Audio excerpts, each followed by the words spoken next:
नमस्कार दोस्तों, आज के विज्ञान वीडियो लेक्चर में आपका स्वागत है। आज हम छठी कक्षा का अध्याय सजीव एवं उनका परिवेश के द्वितीय भाग को समझेंगे। तो आइए जानते हैं कि आज की वीडियो में हम लोग क्या क्या पढ़ने वाले हैं। सबसे पहले हम आवास के बारे में चर्चा करेंगे, जिसमें स्थलीय, जलीय, वायवीय आवास किसे कहते हैं इस पर चर्चा करेंगे। और उसके बाद अनुकूलन किसे कहते हैं, जिसमें हम वन तथा घास स्थल के बारे में जानेंगे। साथ साथ मरुस्थलीय, पर्वतीय, जलीय और वायवीय अनुकूलन के बारे में समझेंगे। तो आइए शुरू करते हैं आज का पहला विषय और जानते हैं कि आखिर सजीवों के परिवेश किसे कहते हैं। दोस्तों, पौधे तथा जंतु जिस प्राकृतिक वातावरण में रहते हैं और अपना जीवन व्यतीत करते हैं, वह वातावरण उस जीव का परिवेश यानी कि सराउंडिंग कहलाता है।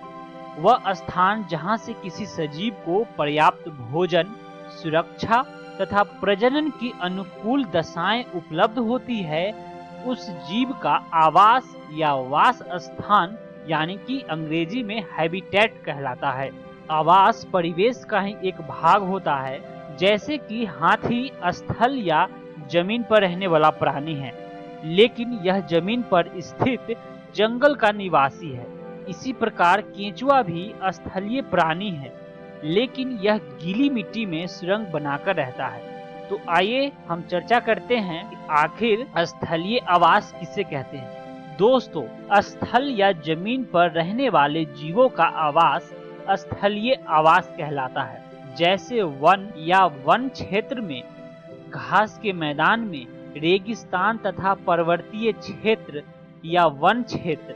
वन में घास पात, झाड़ियां, बड़े बड़े वृक्ष होते हैं। घास स्थल में घास, शासकीय पौधे तथा झाड़ियां होती है। अब जैसा कि आप चित्र में देख रहे हैं, मरुस्थल में फैले बालू के कारण घास पात का पेड़ पौधे बहुत कम उगते हैं।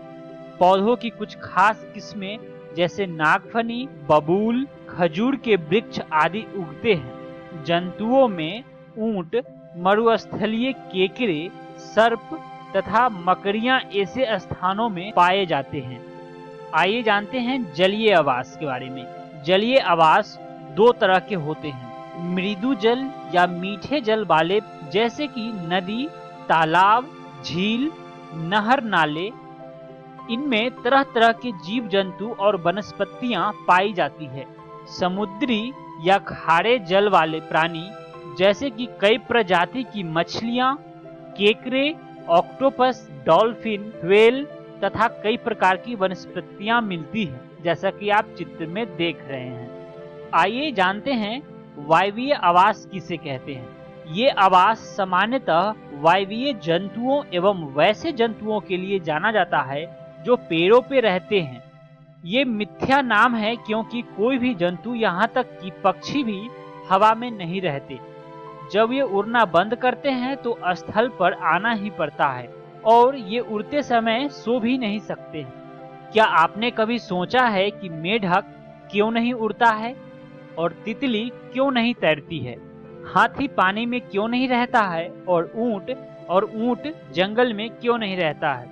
इसका उत्तर यह होगा दोस्तों कि वास्तव में प्रत्येक प्रजाति के जंतुओं तथा पौधों की शारीरिक बनावट तथा स्वभाव अलग अलग होती है, जो उन्हें इनके वास स्थानों में रहने में सहायक होते हैं। जो विशिष्ट संरचनाएं अथवा स्वभावगत विशेषताएं किसी पौधे अथवा जंतु को उसके परिवेश में सामान्य रूप से रहने की क्षमता प्रदान करती है, वह अनुकूलन कहलाती है, जिसे अंग्रेजी में हम अडेप्टेशन कहते हैं।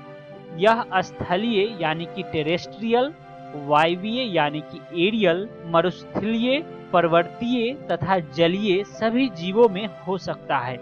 वन तथा घास स्थल के जंतुओं में अनुकूलन क्या होता है, हम इसे समझते हैं। उदाहरण के लिए, जैसा कि आप चित्र में देख रहे हैं, शेर, यह मांसाहारी प्राणी होता है। इसका हल्का भूरा रंग इसे जंगल में छिपने में सहायक होता है। इसके पैर तथा जबड़े की मांसपेशियां बहुत मजबूत होती है। इसके बड़े बड़े दांत होते हैं जो चीरने फाड़ने के काम आता है। यह अपने पंजे के लंबे नाखूनों को दौड़ते समय अपनी अंगुलियों के अंदर खींच लेते हैं ताकि वे ना टूटे। इनकी आंखें चेहरे पर सामने की ओर होती है, जिससे कि वह अपना शिकार को ठीक से देख सके और शिकार पर हमला कर सके। आइए दूसरा उदाहरण जानते हैं। हिरन, यह एक शाकाहारी जंतु है। यह पौधों की पत्तियों तथा मुलायम शाखाओं को खाता है।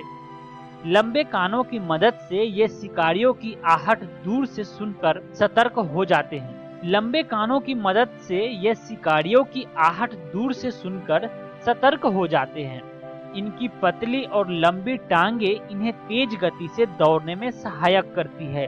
सिर के पार्श्व में स्थित आंखें और लंबी गर्दन से ये सभी दिशाओं में देख सकते हैं। आइए जानते हैं मरुस्थलीय अनुकूलन के बारे में। मरुस्थल या रेगिस्तान में पानी की अत्यंत कमी होती है। दिन बहुत गर्म और रात बहुत ठंडी होती है। यहाँ के निवासियों में इन परिस्थितियों से निपटने के लिए कई अनुकूलन होते हैं, जैसे रेगिस्तानी सांप, चूहे एवं केकड़े गर्मी से बचने के लिए दिन के समय बालू में बनाए गए बिलों में रहते हैं और रात को अपने भोजन की तलाश करते हैं। इनके पैर छोटे छोटे होते हैं, जिससे आसानी से बिल में घुस सके। आपकी जानकारी के लिए यह बता दूं कि सांप के पैर नहीं होते हैं। मरुस्थल के पौधे के बारे में जानते हैं कि आखिर उनमें अनुकूलन कैसे होता है।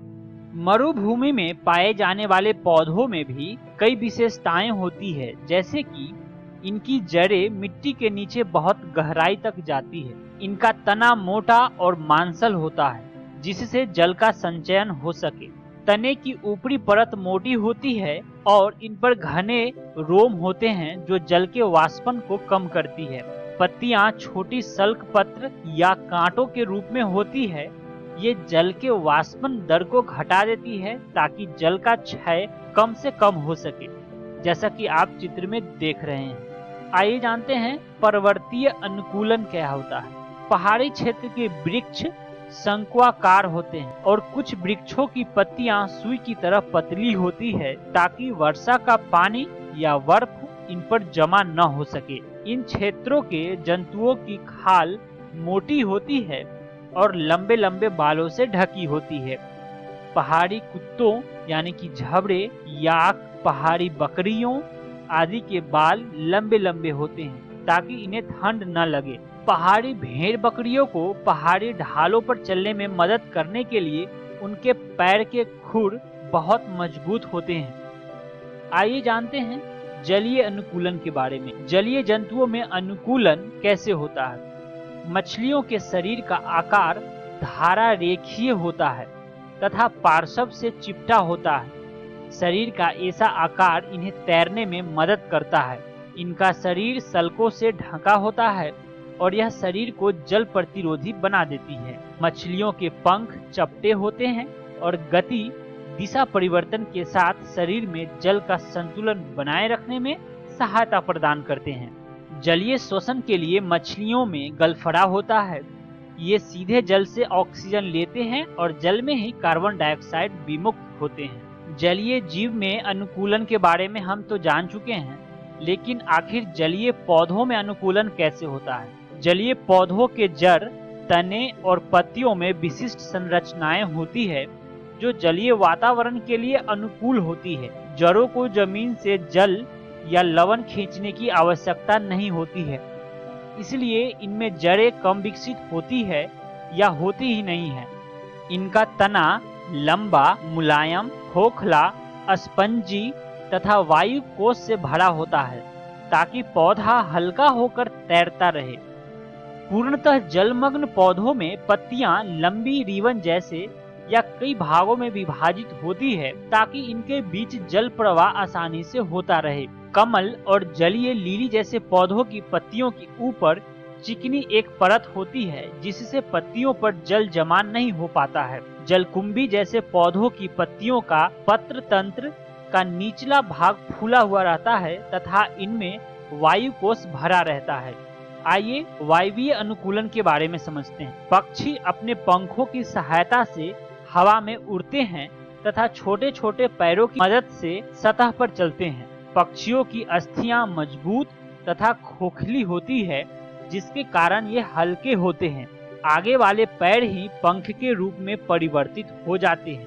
पक्षी की पेशियां अत्यधिक विकसित और मजबूत होती है ताकि उड़ते समय पंखों को सहारा और गति दे सके।